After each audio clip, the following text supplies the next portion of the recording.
Hello, YouTube. This is Augustus Lodge. How are you this afternoon? I'm stuck on the BP oil rig thing. And it's obvious to me that it was no accident. And I heard, I'm using like a racial expletive here, but it's just part of what I'm giving you what's real out there, what people are saying. And the use of it will accentuate my point.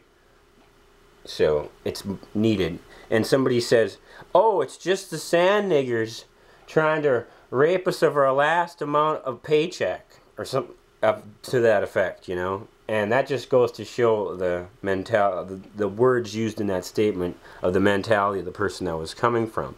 But it's been put out there, it's been infused in the society out there to get people to believe that. Oh, OPEC's just trying to screw us some more. They're just tightening the restraints on our ankles type stuff. You know, really crude. So, it's not OPEC. If you look back in the day, there's a chaplain for the Alaska oil crew, Lindsey Williams, and he had insider information that the OPEC people, they were instigated and directed to do that by Western powers that wanted to fix the price of oil. Those guys, man. And they caused the energy crisis, which, if you looked at how long this energy crisis has lasted, oh, let's recount on what actually happened during the energy crisis. There was a bunch of small mom and pop businesses that couldn't afford the cost of operation anymore and had to close. There was all across the country farmers that had made money for years, contributed to the economy, produced brand new fresh citizens for us and everything like that. That was destroyed. Private endeavors in farming are destroyed. Maybe getting company. These are unedited, you know. But, and this is all due to some powerful groups, a cabal with an agenda. It's not a conspiracy, it's an agenda. I keep going over and over and over again that just use of conspiracy serves the people that have the agenda, which is really what it is.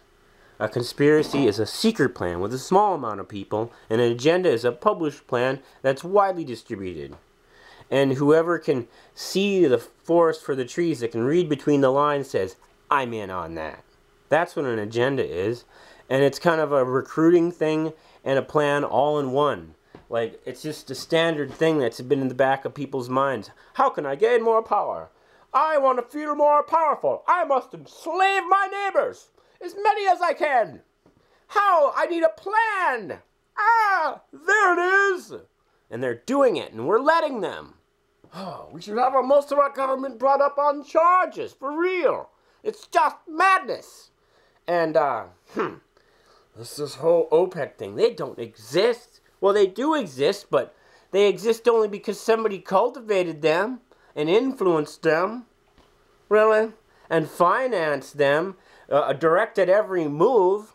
They wouldn't exist if it wasn't for people within our powerful people behind the scenes within our own government. And our own government's a puppet. So here I'm ranting and raving. And all the while, see, if we must use petroleum, man, there is so much petroleum that is just in the continuous 48 states that they aren't pumping anymore. Because the business plan of these oil companies wasn't to produce a lot of oil. It was to spend a lot of money producing a fixed amount of oil that they can turn over quickly. That's what they're trying to do. They're trying to get the most efficient system to fleece as many people as possible. And the government should be on top of this, but there's laws written. We're not going to enforce them. I don't know, this guy comes in and finances my campaign every year. I'm not going to step on his toes, huh? A person like that should be brought up on charges and hung publicly, really. America's going to be known for, a psychosis. There's a collective psychosis to make people believe that they're empowered and they've got some kind of say. Oh my goodness. We're more enslaved than anybody else. I mean, it would be okay if we had a little bit of unrest, if we had marauding gunmen and warlords. Maybe they would be some even things out. Maybe there'd be a regulator, like a third vector regulator on the government, just running rampant, trying to squeeze as much life and wealth out of the population as possible. And all along, oh, we got plenty of entertainment. Oh, you don't like having a lot of money to do what you want to do with life? Why don't you watch a ball game and drink some beer? Here's a nice comfy sofa for you to lay on. Oh, a recliner. It's called a Lazy Boy. It's a brand image. Yeah! This is the kind of stuff that's happening in this country. And this is why people like me seem like we're going mad. It's because we're trying to explain to you how mad the world is. I'm trying to portray the madness that is flowing all around me every day. I've got this kind of collective tap on what people are thinking and screaming in my head that they're just in this din and they're all on the same page like, everything's okay, let's go shopping. Please, consider this vlog and leave something in the comment section below. Thank you for watching YouTube.